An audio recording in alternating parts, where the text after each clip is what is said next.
Hey guys, it's Alicia. Thank you so much for joining me today.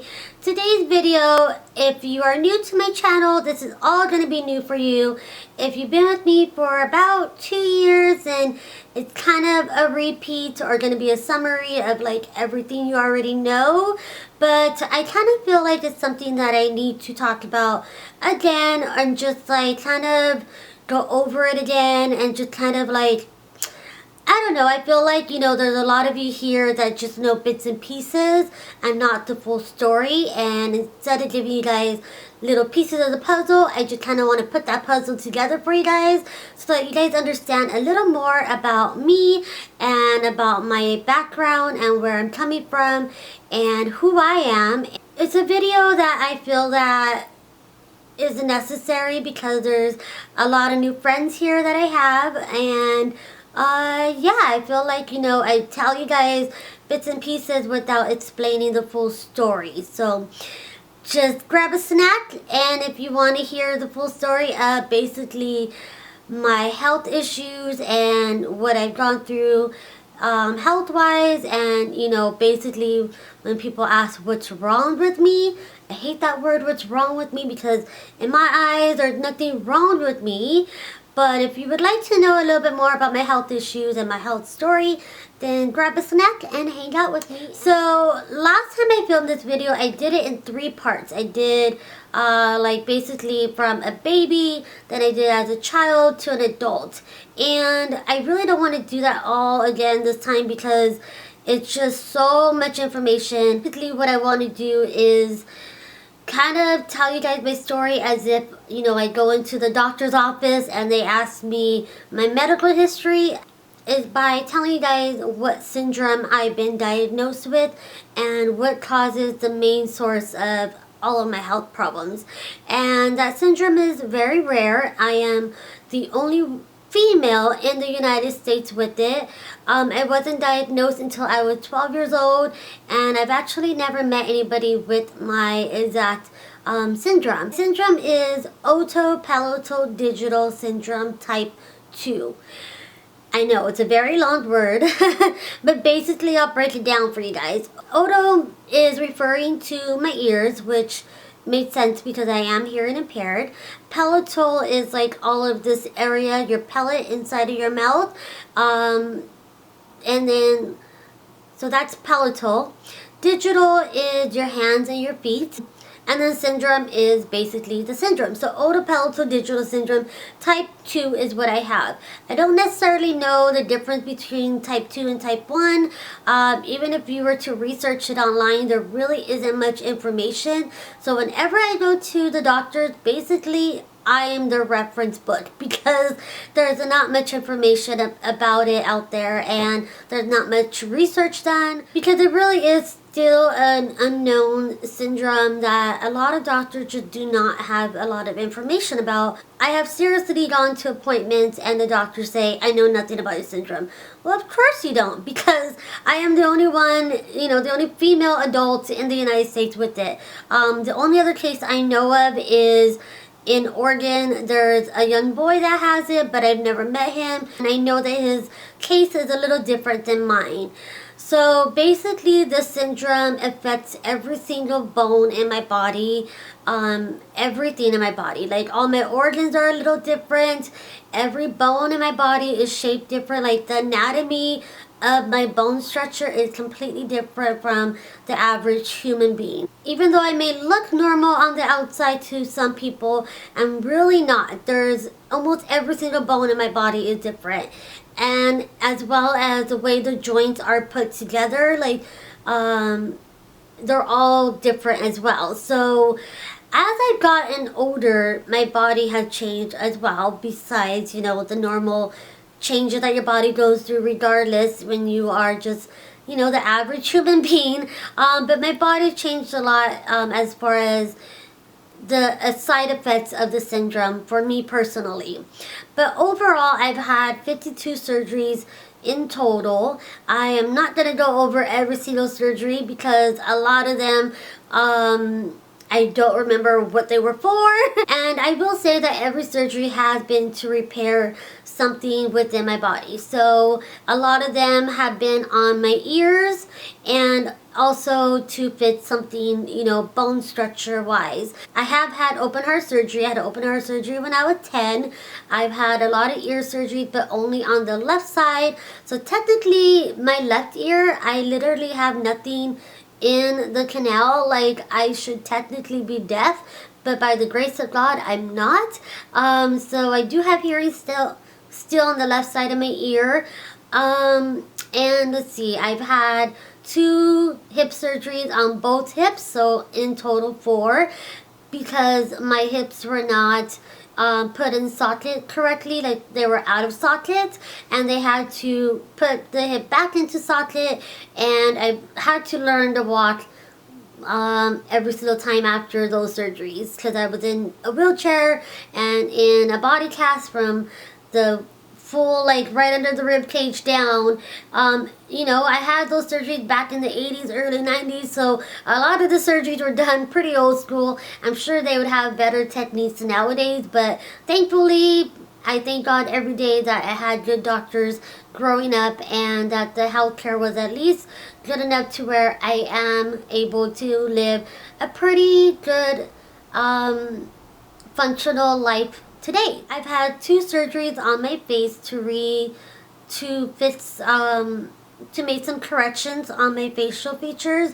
The biggest one was I had an underbite. So when I was 15 years old, basically they broke my upper jaw, brought my jaw forward, and it's called a mid-face advancement surgery. That's the last surgery, like the last VIDS surgery I had. It was the most biggest surgery I had, and it took a long time to recover, but that surgery basically changed my features of my face. So they built me a bridge. That is also why I have this side of my nose that protrudes a little more than this side. I used to hate it for a long time, but now as I've gotten older, I've learned to love it, and I've learned that it's just a part of me and it's who I am, and I'm now okay with it. Doesn't bother me so much. They also just, you know, brought my jaw forward, and just, what else did they do? I think they tried to give me a little more cheekbones right here, but I don't know. They, you know, they did a lot of correction all up in, like, this area of my face. I was 15 years old when that surgery happened. I was 10 years old when I had open heart surgery. And yeah, a lot of my surgery took place as a child. And once I turned 15, my surgeries started to slow down. And once I became, you know, after the age of 15 and getting a little older, my health problems started to get better. I wasn't averaging, you know, 4 surgeries per year like I had been when I was growing up. And I haven't had to have any surgery since. Thank you, sweet baby Jesus, because I am a big chicken now. And I just feel like if I had to go under for surgery now, I would probably freak out and have the biggest panic attack in the world. But as I've gotten older, some other things have happened, and as I said, I do have autopilotodigital syndrome type 2, but I also have things on top of that. So I have osteoporosis, which is not a part of the syndrome, and that causes a lot of joint pain for me, a lot of bone pain, a lot of bone achiness, but they also think that it's linked to my syndrome because my bones are already so fragile, and the osteoporosis is pretty severe. My bone density, which means like the thickness of your bones, is pretty low. It's actually the same as an elderly person, so that is why my body is so sensitive to cold and heat. So whenever it's cold and I'm cold, I am in so much pain. Like, my joints and my bones are just aching so much. So I really do have to be cautious with that because it causes a lot of pain for me. Secondly, another thing that causes a lot of pain for me is I have neuropathy, and that means I have numbness and tingling in my hands, and literally from like the elbow all the way down to like my hands and fingers. My hands are constantly going numb, so if I am typing, writing, cooking, driving, doing my hair, I am constantly having to shake out my hand because it goes numb super quick. I get numbness in my legs and my feet really quick. There's a lot of times when I wake up and whichever side I am sleeping on, that whole side of my body is like completely asleep as well. So I do have neuropathy pretty bad, and it's become a nuisance. Like, it is so annoying. There's really nothing they could do for it, as well as, I don't even think I told you guys this, but as well as the syndrome, there's not much that they can do for it.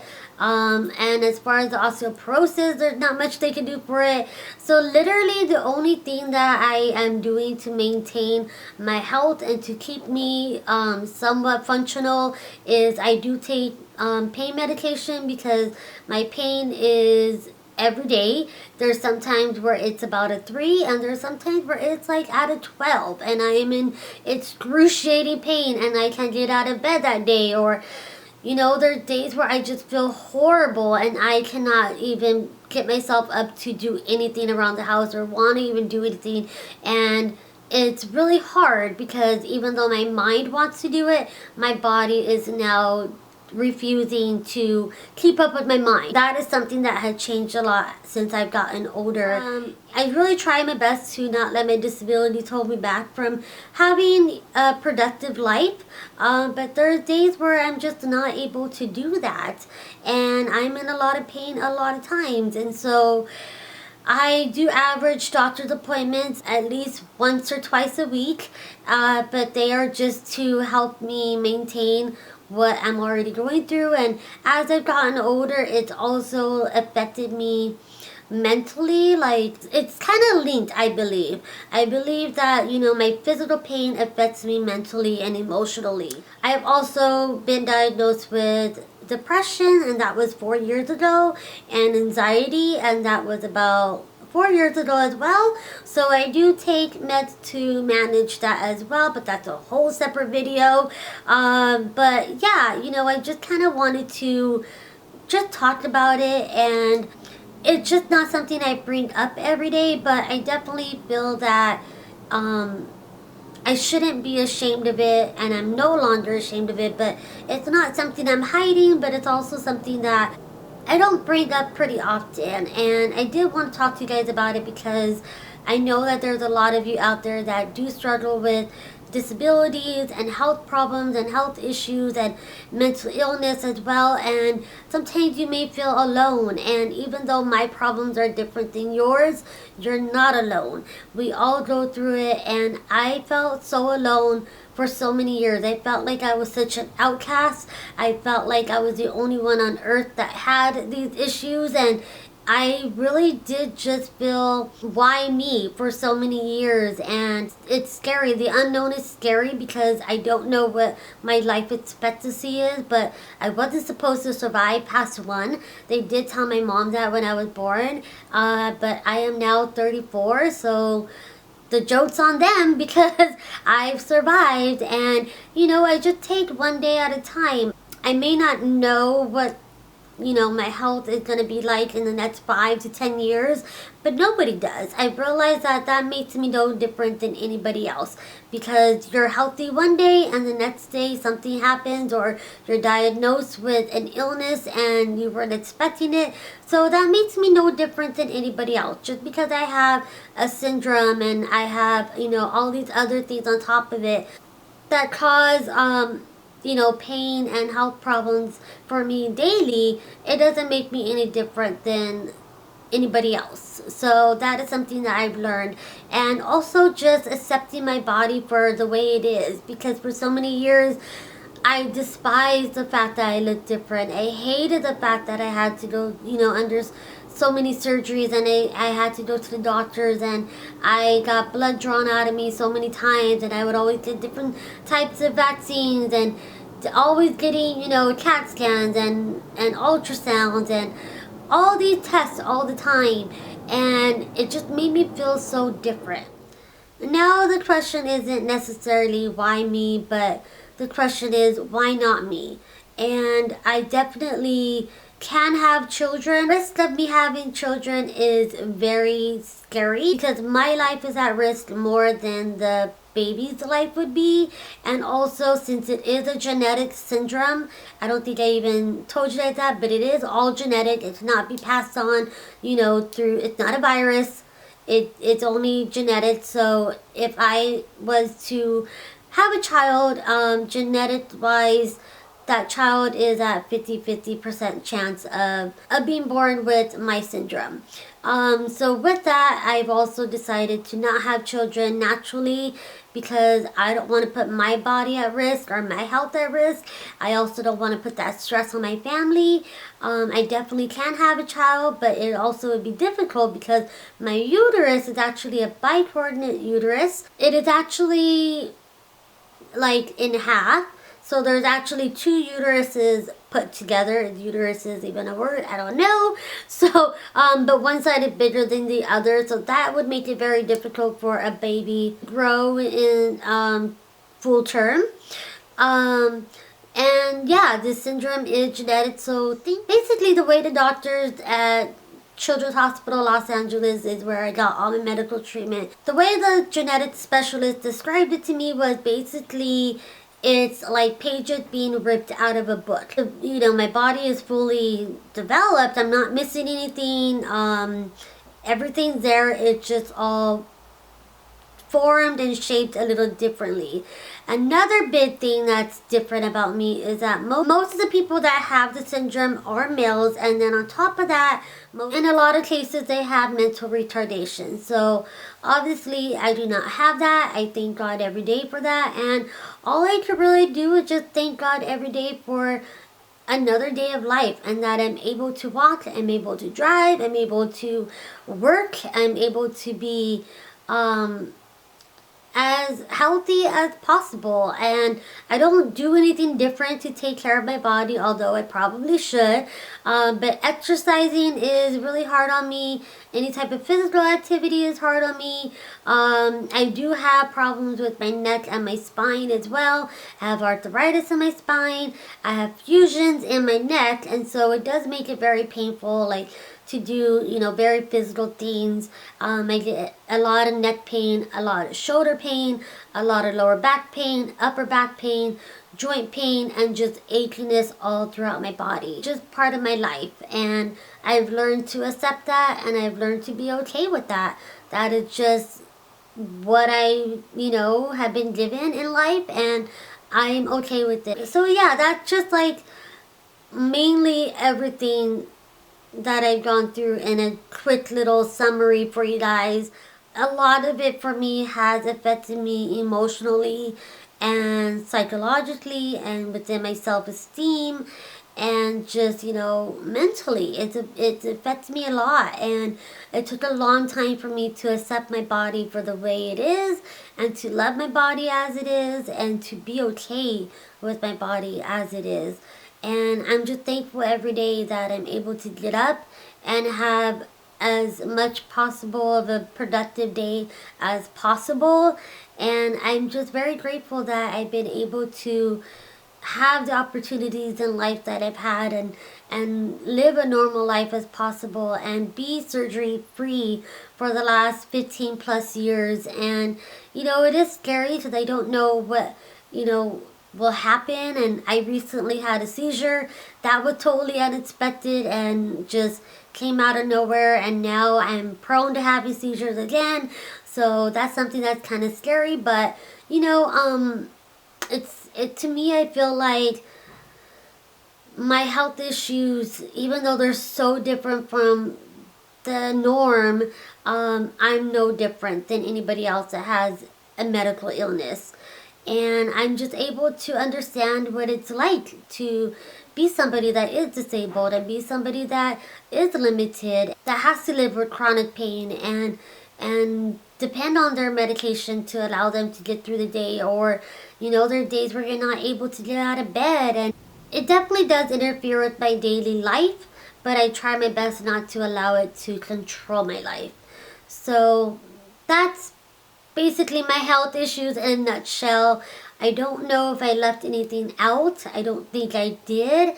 If you guys would like more detail, let me know, and I will be happy to give more details. I think the second video of my health issues because I feel like it's totally a whole separate video. Otherwise, this video is going to be super long. Is to talk about, you know, my mental illness as well. And that's been the biggest health issue that I've had to conquer as an adult. That and also dealing with chronic pain. But I did just want to bring awareness to what my syndrome is because there is a name for it and there is a reason why I have all these health issues and why I look a little different, why my hands are a little different, and you know, there's a reason behind all of my health problems. And I wasn't diagnosed until I was 12, so it took, you know, the doctors a really long time to figure me out. And anytime I go see a doctor, they're just so intrigued with me and just like, you know, have so many questions as to why and how I get through my days. I've been told by many doctors that I push myself too far and that I need to listen to my body more and just, you know, kind of take breaks in between the day. But I really don't do that a whole lot. I kind of just push myself until I can no longer go. But then, you know, there are days where I just cannot do anything.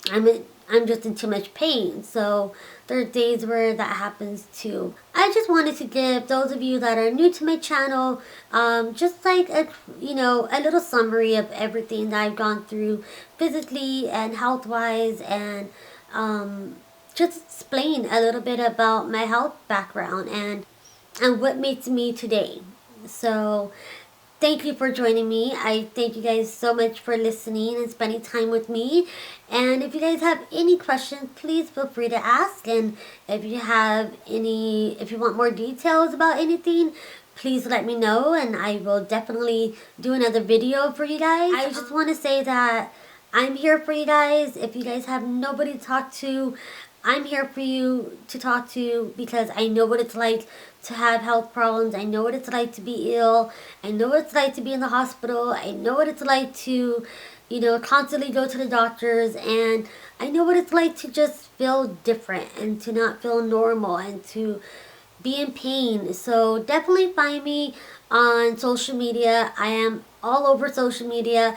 I have Twitter, I have Facebook, I have Instagram, I have Snapchat, and now I'm also on Periscope, and I love Periscope. So definitely follow me on all of my social media platforms. My name is the same on all of them. It's Elisha May 82. So definitely follow me. That way you guys can get a little more insight of my daily activities. I haven't been vlogging lately because I no longer have a working vlog camera. So until I get a new one, the daily vlogs are put on hold.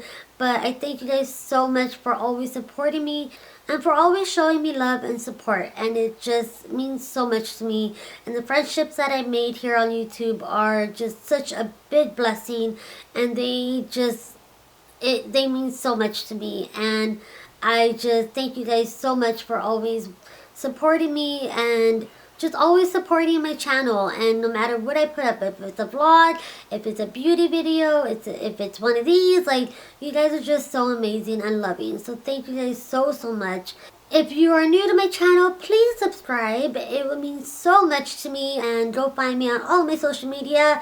I am there every day. And yeah, I think that is it for now. I love you guys, and I will see you guys in my next video. Hope you guys are having a blessed day, and I will see you guys soon. Bye guys. Mwah. It's actually really pretty. I would probably use it as an eyeshadow instead. Sometimes I do that with blushes. I really like to do that because